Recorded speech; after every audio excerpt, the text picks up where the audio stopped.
is Jeanne Albertha Brown Morris. Now, Dr. Morris, where are you from?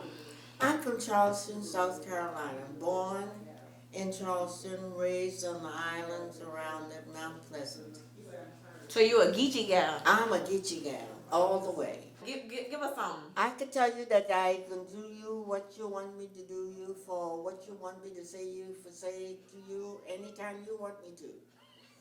And then I can speak in standard English. Well, how did you end up here in Bloomington, Illinois? I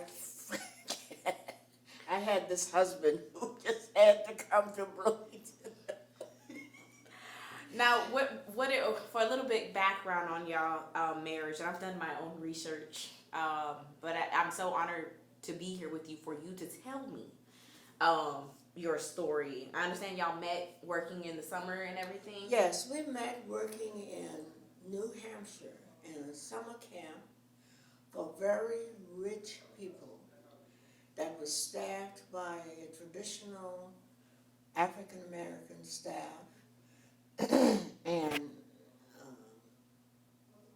amplified with young students from African American colleges.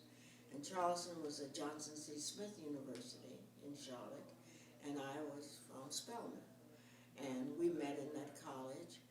I was a music major, and he had a beautiful singing voice and interested in music.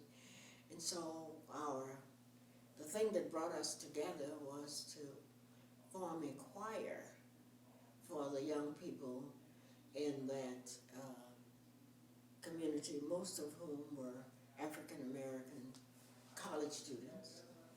And I couldn't get the girls to practice very well, so I went with the male choir. They were better at cooperating, and they had a different interest. And so we started a choir, and then we would go into the community and do concerts and that kind of thing. And Charles had a beautiful singing voice, and I was a music major, and so we hooked up, and that's how we got started. I went to Avery High School, which was a private school for black students in Charleston, which my mother had attended. My mother was a Charlestonian. My dad came from north of Charleston in Somerville. And this was a really fresh, it was college-bound students. And so my brother was 2 years ahead of me. He attended Avery, and I followed him. Oh, wow. The thing about the difference between my brother and me, that I was the first female valedictorian of the class. Wow. Well, women's rights were being fought for there, and I got in and started fighting for that too. And then when y'all came to Bloomington, what did you do for work? Well, first we came to Champaign-Urbana. Okay.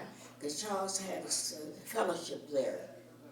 And I continued my education. I was a music major. And at the time that I came was a time when the fate of young children were being examined. And my interests changed from primarily music to music with children. And so I went to the University of Illinois, where there were some of the most prestigious new figure in early childhood education. It was a new field. And I studied that and came here. I came here 7 years later, and we opened early childhood department, which was an addition to junior high and senior high and elementary that ISU had. They didn't have early childhood until I came and started that. And very, very joyfully, I was in my classroom a couple of weeks ago, and the children, the youngsters there are phenomenal. they're just doing well, and I enjoy being there. So you started the early childhood education program at ISU? Mm-hmm. Wow. And it's a major. It is now a major. Not only is it a department, it's a major. But early childhood was taking off. That was when it was taking off. But I had my training at the University of Illinois and came here from there. Well, they didn't. Housing wasn't provided for African American students on our ISU campus, and so we consulted with several people whom we know through the Presbyterian Church, and together we bought some houses and began renting to female students on campus, and I became the house mother. And yeah, I'm not complaining because they were just absolutely wonderful young ladies, and they knew what they wanted to do, and they did what they had to do, and they became my second family. And they would take care of the house, and they had their chores to do, and together we would decide how we would take care of it, and we would supply the housekeeping materials and things like that, and they would do the work, and I'd go over and they almost wore me out. They worked me so hard, but they did a good job, and they were very responsible, and we're very appreciative to the 8 couples who work with us to provide that housing. And so you were a teacher at Metcalf and then became a professor at ISU? Yes. I'm trying to remember that's so long ago. I'm sure. Yes, but I did both.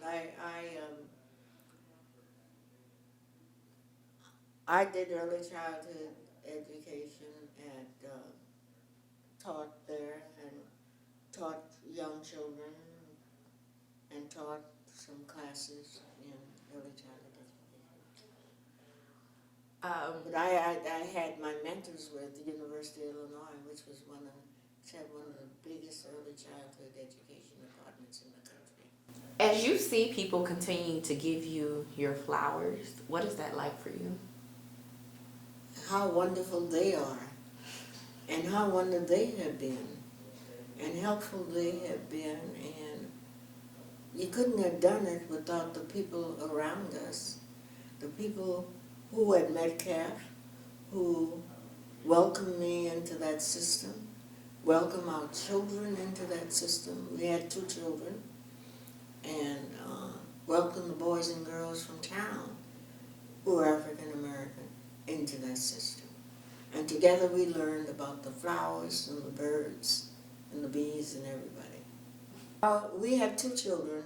We have David, who was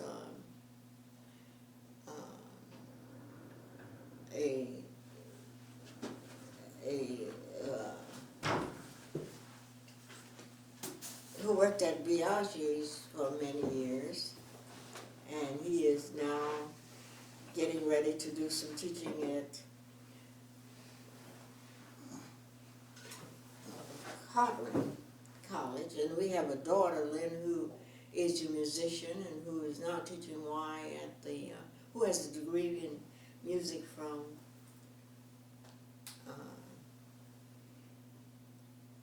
Illinois Wesleyan, and is teaching piano at the Y.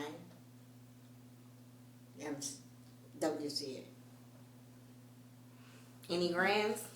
Grands? Oh, well, there's a whole lot of them. Okay. David has 3 sons, and Lynn has 1 daughter. But she has one great grand named after her, Cameron Jeanne. Cameron Jeanne, I have a great-granddaughter. Okay. Yeah. So you have 2 kids, 4 grands, and 1 great grand? Yes. Nice. And they all call me Doll. Doll? Doll. Doll. D-A. D-A. Because they couldn't say grandma, they said Doll. They said, that's good enough. We've had so many good supporters and people who saw the same needs that we saw, that there's no wonder. You know, we don't wonder why it is, but we're thankful that it is, because a lot has changed, and we're grateful for that. What do you have a charge for the generations after you? Any instructions Do for us? the best that you can do, and if you do that for yourself, you're going to do it for everybody. Do the best that you can do. Is there anything else you want us to know? I just want to know how grateful I am that two people like you are here carrying on, because if somebody doesn't pick up the load and it doesn't go on, then it stops, and it's a waste. Where was Dr. Charles from? You a Geechee guy. Where was he from? He was from Big Stone Gap, Virginia, way up in the mountains, way up on the top of a mountain. You never heard of that, have you? No. David can tell you about Big Stone Gap. David, when we would drive down there and we'd go through the mountains, David would look out of the car and he'd say, "This boy has a mountain in his backyard." So my mountain is his backyard. Yeah, that's where Charles is from. So I'm from the East Coast and in the water in Charleston, where the first Civil War of the South was sounded in Charleston. That's my history, and he's from the mountains of Virginia. Wow. What are some of your fondest memories with Dr. Charles? That we did some things we wanted to do for each other, for our children, and for the community. And that was kind of the heritage we gained from our parents. That you do the best that you can do. And that's what we tried to do. And I think we did some good things, and some things you look back and really smile about.